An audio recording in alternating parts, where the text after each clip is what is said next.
Bienvenue dans ce nouvel épisode d'e-commerce Geeks. Aujourd'hui dans ce podcast, nous avons le plaisir d'accueillir Lucien Roy du blog richedetemps.fr.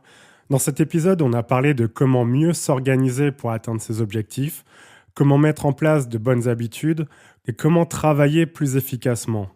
On vous donne plein d'astuces pour vous aider à réussir vos projets tout en vous libérant du temps pour faire ce que vous aimez.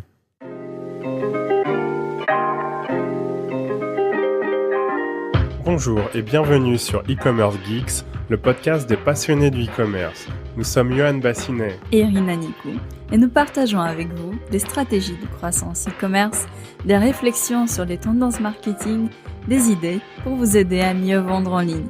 Ce podcast sort toutes les semaines, pensez à vous abonner pour ne manquer aucun épisode. Salut Lucien, merci d'avoir accepté notre invitation. On est super content de t'accueillir sur e-commerce Geeks. Avec Irina, on avait envie de discuter avec toi d'efficacité, de productivité, parce que je pense que c'est un sujet super important quand on est entrepreneur. Comment travailler mieux pour gagner plus et se libérer du temps pour faire ce qu'on aime. Salut, ça me fait plaisir d'être là aussi. Merci de m'avoir invité, Johan et Irina, c'est cool. Lucien, je voulais commencer tout simplement par parler un petit peu de toi.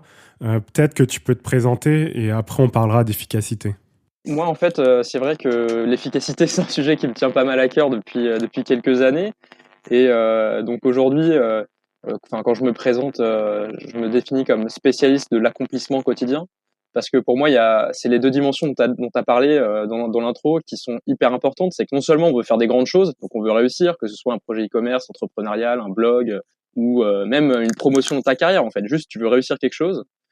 Et puis, d'un autre côté, on veut aussi se faire plaisir, en fait. On veut pas se donner tellement qu'on finit en burn-out, qu'on finit par se sentir mal et puis que ça gâche notre vie, quoi. Parce que pour moi, la réussite, c'est un truc qui est un peu plus global, qui doit se faire dans les différents domaines de ta vie. Tu vas pas simplement avoir, par exemple, un super business, mais un couple en vrac et puis pas d'amis. Enfin, tu vois, ça, pour moi, ça n'a pas de sens. Oui, c'est clair. Et je sais qu'il y a beaucoup d'entrepreneurs qui sont vraiment très concentrés sur le travail, sur le hustle, comme on dit en anglais. Et avoir un bon équilibre, c'est super important.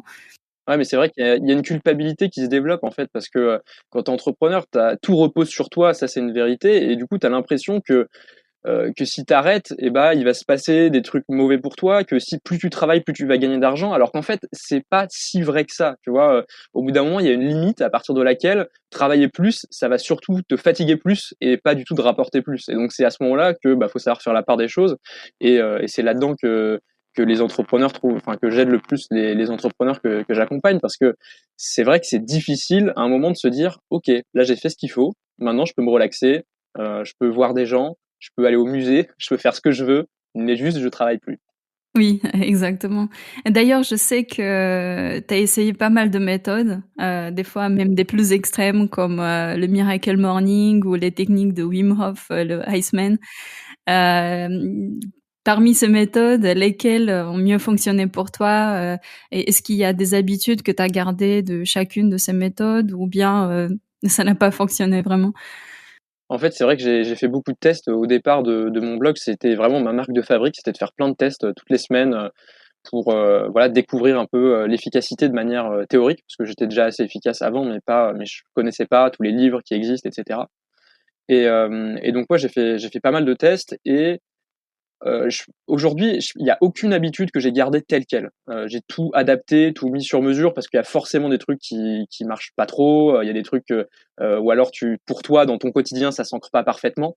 Par exemple, le Miracle Morning, c'est l'exemple parfait. Il y a un gros problème là dans le Miracle Morning, c'est que les gens, c'est une méthode qui est tellement crédible que les gens y croient dur comme fer et finissent par se faire du mal, parce qu'en fait, se lever hyper tôt et dormir moins, c'est une très très très très mauvaise idée. Le sommeil, c'est un des premiers trucs dont il faut prendre soin, et je dis ça notamment à l'intention des entrepreneurs, parce que en fait, dans une journée, si tu dors bien, si tu as de l'énergie, tu as presque trop de temps en fait pour faire tout ce que tu dois faire. Alors ça fera pas l'unanimité, parce qu'il y a des gens qui sont en panique et ils n'ont pas le temps.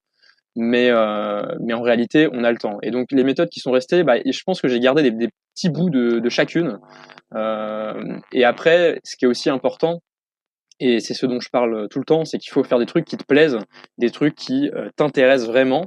Et donc, au bout d'un moment, il faut aussi faire la part des choses et garder uniquement les méthodes qui t'inspirent, des méthodes qui te font plaisir et que tu appliques sans difficulté. Donc, par exemple, la méthode Wim Hof, là aujourd'hui, je l'applique plus, je l'ai suivie pendant 1 an et demi. Et puis ensuite, là maintenant j'ai d'autres choses qui la remplacent. Par exemple, je fais du Systema maintenant, c'est un art martial russe qui reprend pas mal de principes de relaxation, de concentration dont la méthode Wim Hof parle. Donc typiquement aujourd'hui, ce rôle-là est rempli par le Systema et plus par la méthode Wim Hof. Et justement, pour les auditeurs, en quoi consiste le système? Alors le Systema, ouais, c'est un art martial russe qui est plutôt militaire en fait. C'est plutôt plutôt une optique de survie que vraiment d'art martial dans le sens artistique du terme. Et du coup, moi je trouve ça hyper sympa parce que c'est très très pragmatique. Ça veut dire que j'ai déjà fait d'autres arts martiaux. Je vais pas les citer parce que sinon ça va créer des gros débats dans les commentaires de votre podcast et c'est pas le but. Mais il y a beaucoup d'arts martiaux qui voilà, tu as l'impression que tu pourrais en faire 10 ans et si un mec qui t'attaque dans la rue, bah tu seras mort quand même, tu vois. Ou alors peut-être dans 10 ans, tu auras une réaction un peu appropriée. Et ça, moi, je trouve ça dommage. Alors le but, c'est pas du tout d'aller taper des gens dans la rue ou quoi que ce soit d'autre, mais c'est juste de me dire, bah voilà, d'avoir cette confiance supplémentaire, peut-être aussi de travailler sur ta posture, travailler aussi sur l'écoute de ton corps. Ça, c'est des trucs qui sont vachement importants et qui sont bah, les entrepreneurs, on parle un peu d'intuition des fois, tu vois, il y a les grands entrepreneurs, on dit souvent que voilà, ils ont eu du flair, ils ont réussi à détecter les opportunités. Et si tu cultives pas ce truc-là, si tu cultives pas l'écoute de ton corps, de tes réactions, de tes émotions, c'est plus difficile de vraiment suivre ces intuitions, ou on l'appelle comme on veut, mais voilà. Mais du coup, ça m'apporte beaucoup, ouais, au quotidien. Et puis après, bah, ce qui est important, c'est ton instructeur, le prof que tu as. C'est un peu le cas dans tous les arts martiaux. Si t'es un mec qui convient pas du tout, enfin moi par exemple, si j'avais un mec qui était hyper violent et tout, je serais venu une fois puis je serais parti. Là, il y a beaucoup de bienveillance, c'est très sympa et c'est essentiel dans un art martial comme ça qui est finalement assez dangereux entre guillemets parce que il y a pas de règles. Ça veut dire qu'on peut frapper, on peut frapper n'importe où. Donc ça veut dire même dans les couilles, tu vois, pour rentrer dans les détails. Donc c'est bien qu'il y ait beaucoup de bienveillance parce que sinon, sinon je le ferais pas.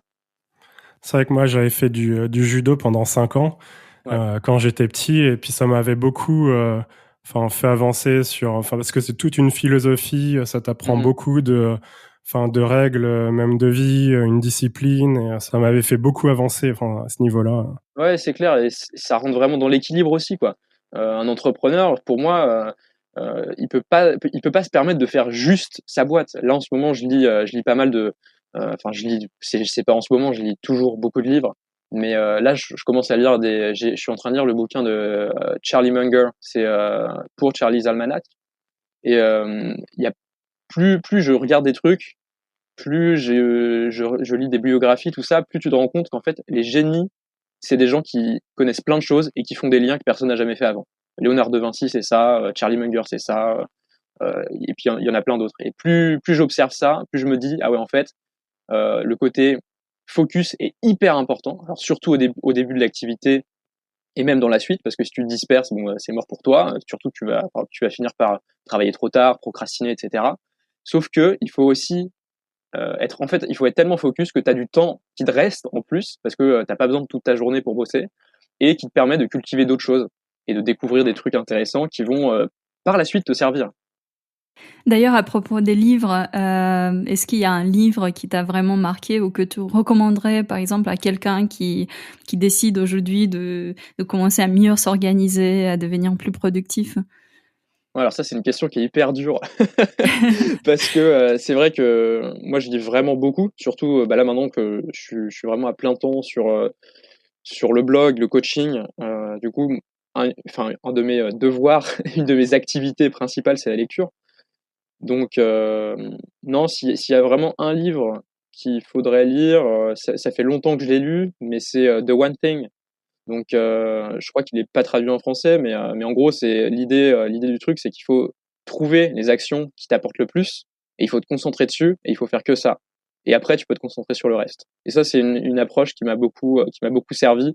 Et, Et aujourd'hui, c'est le focus, c'est vraiment un des trucs qui est primordial pour moi et qui me sert le plus au quotidien. Oui, c'est quelque chose qu'on a aussi, pas mal adopté, ces dernières années.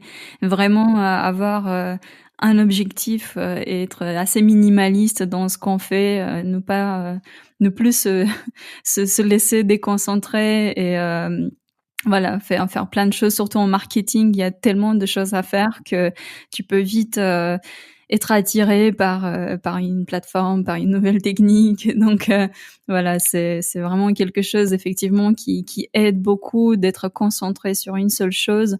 Ça peut être 2, 3, mais en tout cas, savoir exactement où tu veux aller et qu'est-ce que tu veux faire. Ouais, surtout que je pense que les gens, en fait, se mentent quand ils sont pas concentrés. Le truc, c'est que quand tu as, par exemple, tous les trucs marketing qu'on connaît, hein, tu vois, des gens qui veulent te faire réussir sur internet, et cetera, il y en a plein, on les connaît.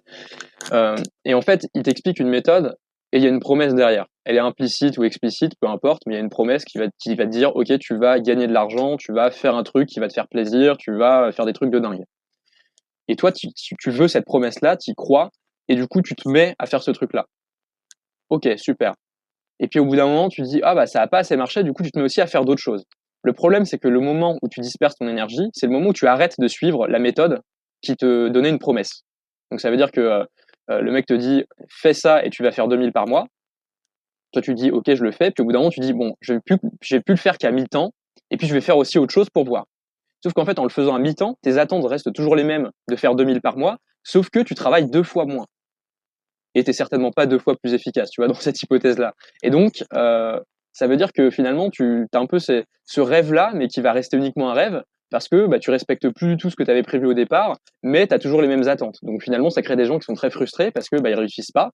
Et en fait, ils réussissent pas parce que ils n'appliquent plus ce qu'ils avaient prévu de faire, ils sont plus du tout focus. Et ça crée des grosses frustrations, des gens qui abandonnent, des gens qui dépriment. Enfin, moi, ça me saoule de voir ça. Ouais, c'est vrai. Et puis pour le focus, moi, il y a une chose que j'ai remarqué, c'est que quand on étudie les personnes qui réussissent, souvent elles sont très bonnes dans une seule chose et très mauvaises dans tout le reste. Souvent, c'est vraiment quand on est focus sur une seule chose qu'on peut vraiment aller en profondeur et réussir dans ce qu'on fait. Et sinon, ça m'intéresse beaucoup de savoir quelle est ta journée type. Ouais, effectivement, alors je vais juste faire une précision juste avant de parler de cette journée type, c'est que, heu, en fonction de chaque personne, ça va changer et en fonction de l'emploi du temps, des contraintes qu'on a, ça va changer aussi. Par exemple, quand j'étais avant j'étais dans mes études, j'étais en classe préparatoire, enfin j'avais plein de trucs différents, du coup mon organisation a changé au fil du temps et aujourd'hui je suis à plein temps et donc du coup forcément ça induit des nouvelles choses. Et donc moi j'aime bien, je suis pas quelqu'un qui aime sprinter, tu vois, dans mon travail. J'aime bien avoir, une charge de travail assez lisse et pas avoir trop d'à-coups. Donc du coup, j'ai pas mal de routines, j'ai pas mal de choses qui se répètent, donc ça va être parfait pour cette fameuse journée type. Donc le premier truc, c'est que je me lève pas du tout à 5 heures, je me lève plutôt à 9h30, là même 10 heures ce matin, donc quand j'ai vu l'heure, je me suis dit: «Oh là! Il faut vite que je me prépare pour le podcast et tout».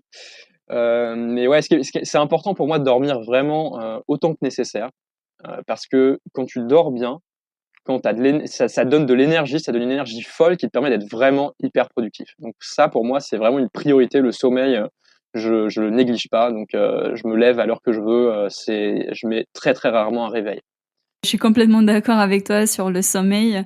Je me rappelle, même avant quand j'étais employée, il y avait t'as le réveil, tu le mets sur snooze, c'est vraiment un grand stress, tous les matins. Et là, depuis quelque temps, en fait, je mets plus du tout de réveil et ça fait un bien fou. Je me rends compte qu'en fait, je dors pas plus, c'est toujours, plus ou moins 7 heures, 7h30 de sommeil. Et mais par contre, tu as une meilleure dynamique, en fait. Et même, dernièrement, depuis ça fait quelques semaines, qu'on teste le réveil avec la lumière artificielle et ça fonctionne aussi super bien parce que ça le cerveau, il est conscient, enfin, il a l'impression que c'est la lumière de jour, donc tu te réveilles tout en douceur, sans vraiment avoir le stress et c'est super pratique en hiver, en tout cas. Ouais, c'est cool, j'ai jamais testé c'est la lumière pour me réveiller, mais je pense qu'effectivement que ça c'est un bon moyen et effectivement, comme tu dis, un moyen pas stressant parce que c'est vrai que enfin, commencer ta journée, vraiment complètement dans le brouillard, complètement crevé, tu l'impression, même si t'as pas la gueule de bois, tu l'impression que tu l'as tellement tu crevé.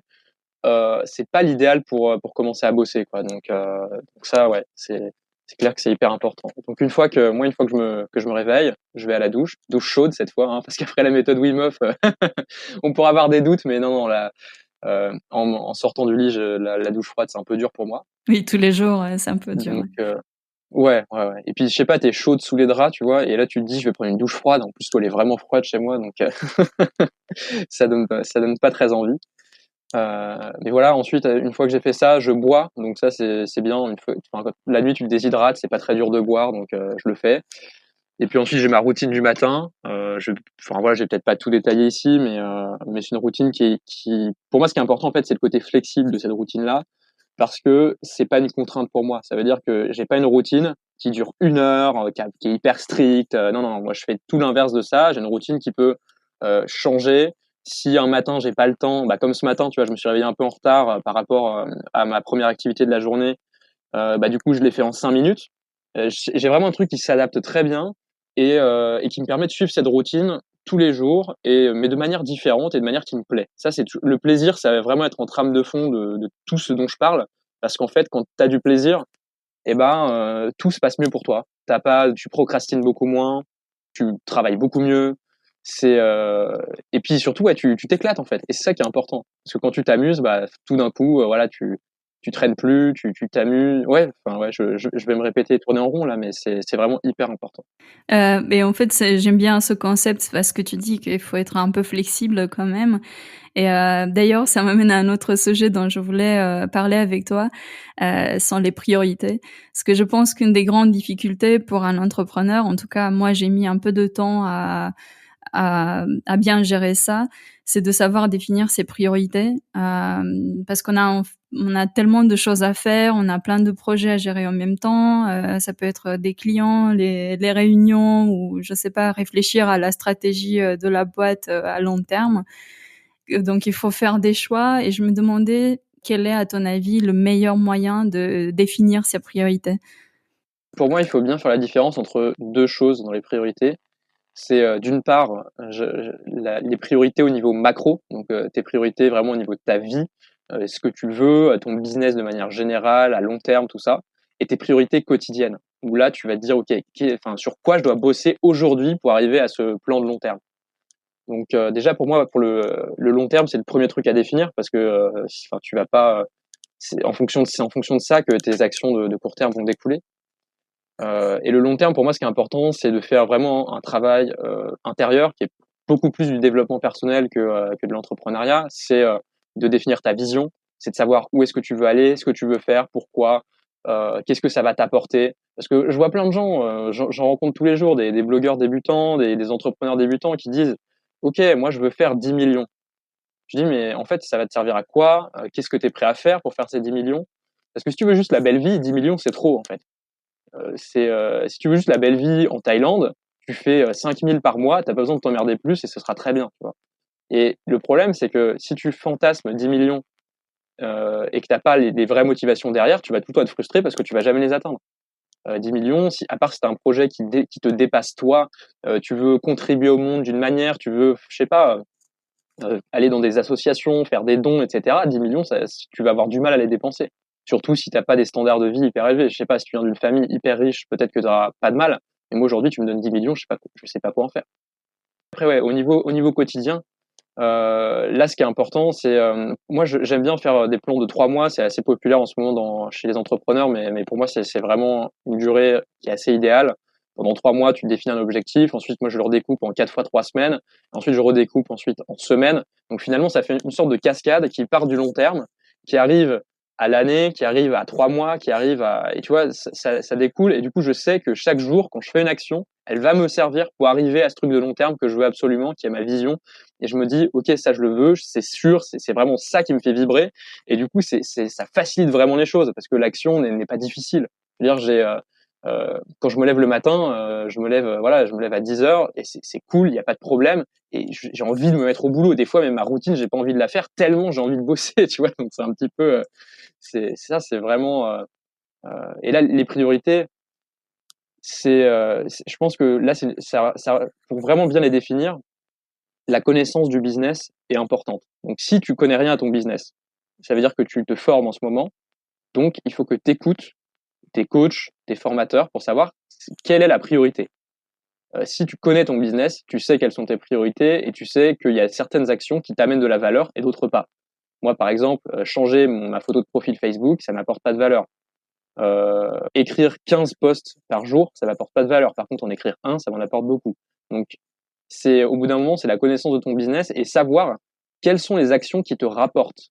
Et ça peut te rapporter de l'argent, ou alors ça peut te rapporter du plaisir. Enfin, ça peut rapporter sur différents plans. Mais au bout d'un moment, il faut être faut être conscient de ce qui toi t'apporte le plus, faire ces actions-là, et puis foncer quoi. Qu'est-ce que tu conseillerais en fait à quelqu'un qui, tous les ans, il décide de mettre en place de nouvelles bonnes habitudes et qui, à chaque fois, au bout de 2 semaines, enfin, il laisse tomber? Bah pour moi déjà en fait la première question à se poser, c'est pourquoi est-ce que tu as besoin d'attendre le début d'année pour des nouvelles habitudes? Ça, moi déjà, c'est un truc qui me dépasse un peu. C'est que si tu as besoin d'avoir l'impulsion du 1er janvier pour mettre en place une habitude, c'est peut-être que cette habitude n'a pas lieu d'être. Voilà. Ça, c'est le premier truc. Parce que si tu as une habitude qui te fait vraiment plaisir, si tu as une habitude pour laquelle tu es vraiment à fond, qui correspond vraiment à qui tu es, t'as pas besoin que ce soit le 1er janvier pour commencer. Donc là-dessus, il y a un vrai travail à faire et qui n'est pas. Les formateurs dans le domaine de l'entrepreneuriat, on n'en parle pas trop parce que c'est un truc qui est assez difficile et qui te ralentit en fait dans le process d'entrepreneuriat, mais qui pour moi est essentiel à long terme, c'est de savoir vraiment qui tu es et ce que tu veux faire. Et une fois que tu sais ça, tu peux te dire, ok, moi qui je suis, mon identité, c'est d'être une personne qui est en bonne santé et je veux pouvoir contribuer au monde. Par exemple, ta valeur centrale, il y a beaucoup de blogueurs pour qui c'est le cas, ils veulent contribuer, ils veulent apporter quelque chose, que ce soit en immobilier, dans la gestion du temps, ou dans je ne sais quel autre sujet. Ils disent, moi, ce que je veux, c'est transmettre mon message, c'est aider des gens. Ok, bah à ce moment-là, peut-être que le 1er janvier, tu t'es dit, oh là là, quand même, il faudrait que je fasse du sport. Mais en fait, le truc, il faudrait que je fasse du sport, c'est juste parce que la société voudrait que tu fasses du sport. Par contre, tu pourrais peut-être relier ça à des valeurs qui sont plus élevées, comme contribuer. Je dis, bah, si moi je veux contribuer à long terme, il va falloir que je sois en pleine santé. Tu vois, par exemple, Tony Robbins, il a je sais pas quel âge, il saute sur scène, il est en hyper bonne forme, mais s'il faisait pas de sport, le mec, il pourrait jamais faire ça. Et moi, je veux faire la même chose. Donc, tout d'un coup, le fait de faire du sport, qui est un peu la bonne résolution que tout le monde prend tous les ans, elle prend du sens pour toi. Parce que par rapport à ta mission, par rapport à ce que tu veux apporter au monde, eh ben, c'est ça que tu dois faire et tu sais pourquoi. Et tu vas pas faire du sport juste pour être beau, juste pour avoir des abdos sur la plage, parce que t'en as rien à foutre de ça. Et sinon, tu sais, moi, depuis, pas mal d'années, en fait, j'utilise des outils pour traquer mon temps, notamment Toggle et en fait, ça me permet vraiment d'avoir une meilleure vision de mon temps de travail, parce que j'ai pas vraiment d'horaire fixe, dans la journée et est-ce que toi, tu utilises des outils pour traquer ton temps? Moi, j'utilise pas Toggle, hein. Et j'utilise pas tout le temps. En fait, j'aime bien traquer mon temps de temps en temps pour faire un peu les Américains ils disent un reality check, voir est-ce que je suis ce que je pense être. Est-ce que je suis vraiment aussi efficace? Est-ce que je travaille autant que je pense? Ou est-ce que je travaille plus que ce que je pense? Parce qu'en fait, c'est hyper dur d'être lucide sur le temps qui passe, parce qu'on le sait tous. Quand on fait un truc qu'on adore, ça passe hyper vite. Quand on fait un truc qu'on n'aime pas, ça passe hyper lentement. Du coup, ta perception du temps n'est pas du tout juste pour décider enfin pour savoir ce que tu fais. Donc là, en ce moment, là, ça tombe bien que t'en parles. Ça fait quelques semaines que j'utilise ça. Je le fais régulièrement, à peu près 1 ou 2 fois par an, je le fais. J'utilise l'application Save My Time. C'est une application qui est uniquement dispo sur Android. C'est un peu dommage parce qu'elle est vraiment top. Et en fait, c'est à chaque fois que à chaque fois que je déverrouille mon téléphone, il me demande qu'est-ce que tu étais en train de faire depuis la dernière fois que tu as déverrouillé ton téléphone. Donc, déverrouiller son téléphone, c'est un truc qu'on fait assez souvent. Donc, ça permet de traquer vraiment de manière précise. Et c'était pour moi le défaut des outils informatiques parce que moi j'ai plusieurs, tu vois, je travaille sur mon iPad, je travaille sur mon ordi, je travaille sur mon téléphone et du coup pouvoir traquer mon temps sur un peu tous les appareils en même temps, c'était compliqué et puis à des moments je sors du coup je sais pas, ça j'arrivais pas à le traquer avec des outils qui traquent ton temps d'écran typiquement. Donc ce truc-là, c'est vraiment bien parce que ouais, ça me permet de savoir, bah voilà, là, c'est par exemple, hier soir, j'étais avec un pote au resto, bah ça me permet de le traquer aussi, tu vois. Donc ça, c'est vraiment top. J'aime beaucoup cette application. Ouais, c'est vrai que moi, enfin, Toggle, c'est vraiment l'outil que j'utilise pour savoir vraiment qu'est-ce que je fais au niveau de mes tâches dans la journée. Et tu vois, je me définis à peu près dans une semaine un certain nombre d'heures de travail. Et enfin, mon but, c'est vraiment de les tenir. Parce que sinon, enfin, je peux vraiment voir que sur une année, il y a des mois où je travaille moins, des semaines où je travaille plus ou moins. Et ça m'aide beaucoup, en fait, à voir des patterns et des choses qui, par exemple, vont arriver dans le mois, disons, des amis qui vont venir nous rendre visite pour rester une semaine chez nous. Et ça permet vraiment de voir qu'il y a certains patterns qui me font baisser sur ma productivité et que je dois essayer de, quand ça arrive pour les prochaines fois, essayer de mieux le gérer, si tu vois ce que je veux dire. Ouais, mais je vois totalement et c'est vrai que c'est ce que tu dis là, c'est hyper important parce qu'en fait, c'est avoir conscience de comment tu dépenses ton temps. Je veux dire, tout le monde suit son compte bancaire, bah, tout le monde devrait suivre son temps parce que c'est un truc, qui a une valeur, immense et je veux revenir sur un truc que tu as dit parce que c'est un peu c'est un des écueils de l'efficacité, c'est de traquer son temps, en fait et c'est dur de pas traquer son temps parce que, en fait, c'est une mesure qui est, relativement fiable, on va dire. Mais le problème, c'est que les gens qui se mettent par exemple un objectif, tiens, je veux bosser 7 heures cette semaine, ils ont un objectif qui est finalement qui n'a pas beaucoup de sens. Parce que bosser 7 heures, si tu es hyper focus, si tu sais exactement où tu vas, si tu as déjà un peu toute cette vision que de ce que tu veux faire, c'est pas trop un problème parce que tu sais que tu vas être efficace pendant les 7 heures. Par contre, si tu dis que tu veux bosser 7 heures et que tu sais pas encore exactement où tu vas, et tu risques de procrastiner beaucoup et de dire, tu regardes ton tracker, tu vas passer 2 heures devant ton écran à regarder le curseur Word clignoter sans rien vraiment faire, sans rien avancer. Et tu vas dire à la fin de la semaine, OK, bah, j'ai bossé 7 heures. J'ai été 7 heures sur Word ou 7 heures sur n'importe quel logiciel que tu utilises pour faire des tunnels de vente ou je sais pas quoi. Et ça, c'est un côté un peu dangereux. Oui, après, c'est vrai qu'il faut pas juste traquer son temps pour traquer son temps, mais surtout essayer d'être plus efficace et surtout traquer le travail que tu fais, enfin le deep work, donc les heures pendant lesquelles tu es vraiment concentré. Et comme tu dis, ça sert à rien de travailler plus juste pour travailler plus. Il faut être plus efficace. Et moi, ce que j'essaie de faire, c'est d'essayer de travailler le moins possible, mais plus efficacement possible. Ça veut dire même si c'est 5 heures de travail dans la journée, mais c'est vraiment 5 heures pendant lesquelles je fais quelque chose de concret, j'avance sur mes objectifs. Et c'est ça aussi la beauté du challenge en fait, c'est de se dire: «Je vais essayer de travailler moins, et d'en faire plus». Et ce qui permet aussi après d'avoir du temps, pour lire, pour faire du sport, pour faire d'autres choses, qu'on voudrait accomplir dans l'année et qui sont pas forcément, liées, qu'au travail ou qu'à l'entreprise, qu'on gère. Mais ce que tu dis, c'est hyper important en fait. Travailler au minimum, ça devrait être l'objectif de tout le monde en fait. Notamment les gens qui se lancent en dropshipping, e-commerce, entrepreneuriat, dans tous ces domaines-là, surtout sur le web. C'est des gens, globalement, qui veulent plus de liberté et qui veulent plus de temps pour eux. Et finalement, ils se retrouvent à bosser toute la journée. Je veux dire, enfin, où est-ce que, enfin, où va le monde, quoi? Les mecs veulent avoir du temps, voir leur famille et tout, puis finalement, ils se retrouvent à plus jamais la voir parce qu'ils bossent trop. Et en fait, encore une fois, ça revient, c'est là que c'est important, soit d'être accompagné, soit de connaître ton business. C'est de savoir quelles sont les actions essentielles, quelles sont les actions qui ne sont pas essentielles. Et en fonction de ça, moi, je fais ça depuis quelques semaines maintenant et c'est un truc que j'aime bien, qui m'apporte beaucoup. C'est j'ai un objectif à la semaine et le jour où je termine l'objectif, je bosse plus de la semaine. Ça veut dire que je termine jeudi mon objectif, et ben, j'ai un week-end de 3 jours. Enfin, c'est un week-end pendant lequel je vais beaucoup lire, je vais me reposer, je vais faire des trucs sympas, mais c'est pas un week-end pendant lequel je vais être intensément en train de bosser parce que bah, j'ai fait mon taf et c'est comme ça. Ouais, il y a aussi une méthode, je pense que tu connais, c'est Pomodoro. En fait, ça consiste dans sa forme traditionnelle à faire 25 minutes de travail, puis 5 minutes de pause, puis 25 minutes de travail et 5 minutes de pause, et ainsi de suite. Et moi, je l'ai testé avec des variantes de 50 minutes de travail et 10 minutes de pause. Et je sais pas ce que t'en penses, parce que moi, j'ai remarqué que si j'en fais trop, après, je suis vraiment fatigué et le lendemain d'une journée où j'en ai fait beaucoup, j'ai beaucoup de difficultés à me concentrer. Ouais, pour moi, il y a plusieurs problèmes avec Pomodoro. Le premier, c'est sa crédibilité. C'est un peu comme le Miracle Morning. C'est qu'il y a des gens qui pensent que mettre un chronomètre pour leur taf, ça va leur permettre d'être vraiment efficace, alors qu'en fait, c'est un truc vraiment superficiel et qui te sert uniquement quand tu sais déjà où tu vas. Et c'est pour ça que ouais, tout le côté vision, tout ça, c'est hyper important parce que tu peux pas être efficace. Enfin, je sais pas, tu peux pas aller à un endroit si tu sais pas où tu vas. Tu vois, si tu vas pas, enfin, tu prends pas une direction au pif pour aller à la mer. Tu mets ton GPS qui va te donner la route pour aller à la mer.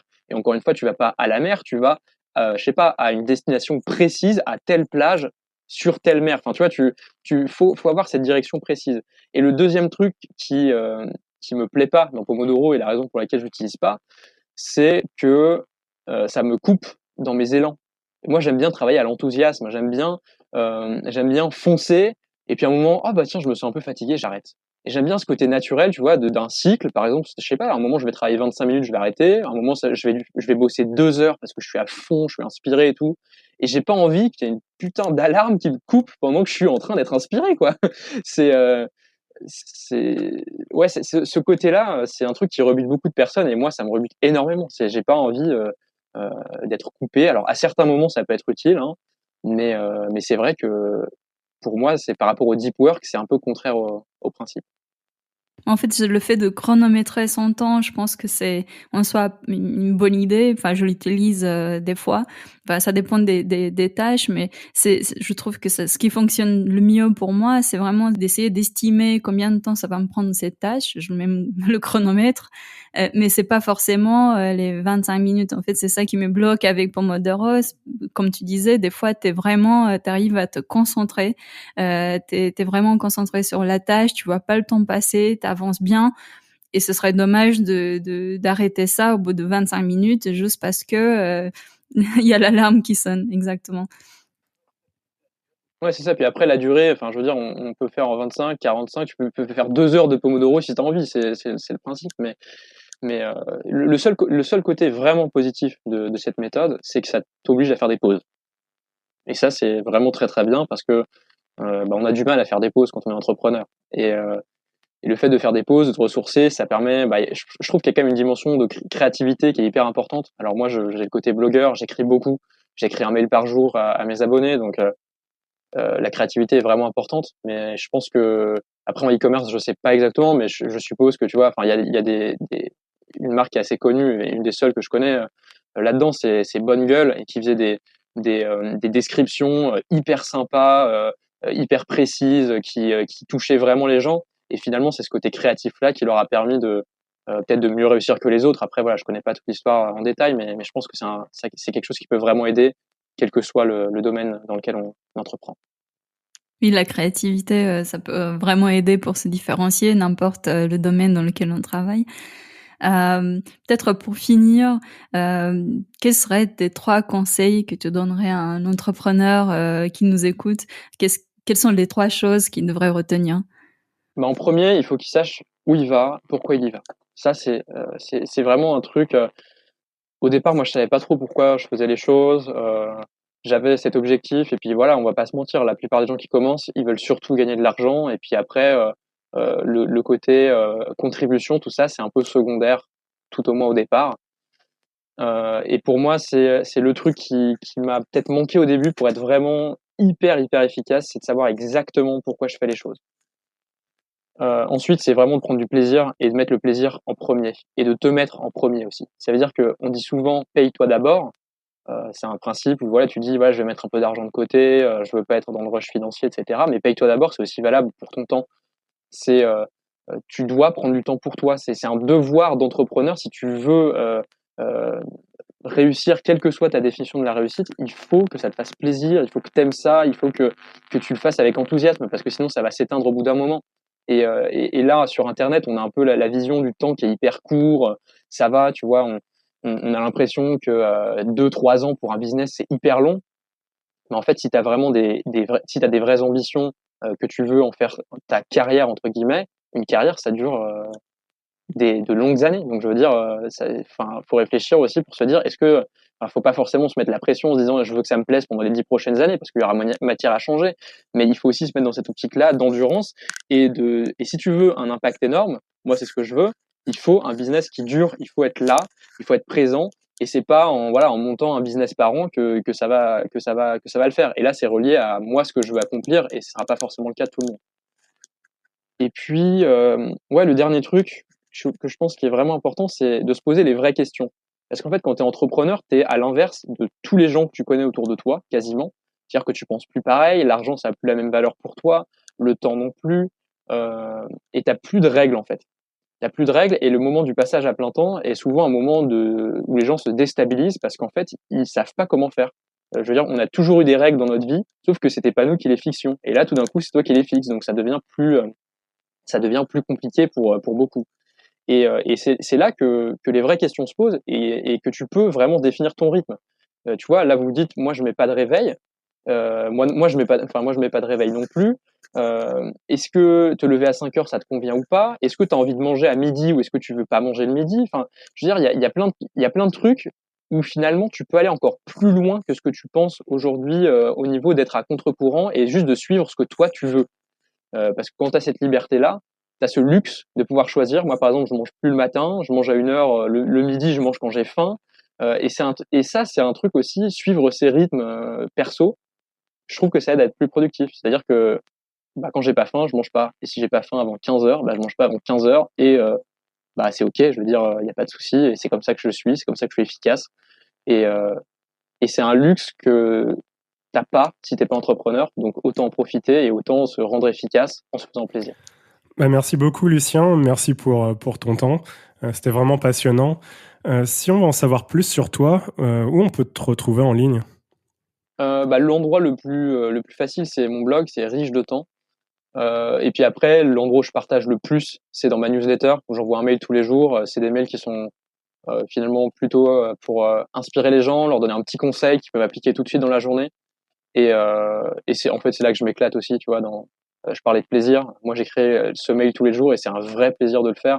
Et ouais, c'est là qu'il y a le plus de trucs que je partage, où je vais partager les interviews, par exemple, comme on vient de faire là, ou toutes les nouvelles qui sortent, elles sont là. Puis après, il y a un peu Instagram aussi, mais le lieu central, c'est vraiment les mails, et c'est là que je m'éclate le plus. Super. Merci, Lucien. Et merci beaucoup. Salut. À très vite. Un des grands problèmes quand on est entrepreneur, c'est qu'on est souvent seul. On pense à notre activité toute la journée, quand on fait du sport, sous la douche, on est face à nos questionnements. Et c'est la raison pour laquelle on vient de créer un groupe de messagerie, le Cercle e-commerce Geeks. C'est un groupe d'entraide entre entrepreneurs de l'e-commerce, et ça se passe sur l'appli Telegram. Si vous ne connaissez pas, c'est un peu comme WhatsApp. Et ce qui est vraiment sympa avec un groupe, c'est que ça crée une réelle proximité. Dans ce groupe, on va pouvoir discuter entre nous, se motiver. On va pouvoir vous apporter des réponses à vos questions sur l'e-commerce. Et vous allez avoir accès à des conseils que vous allez pouvoir appliquer chaque jour pour faire avancer votre activité. Donc vous pouvez y accéder sur convertera.fr/cercle. On vous a mis le lien dans la description de cet épisode. Donc on vous retrouve tout de suite de l'autre côté sur le groupe. À très vite.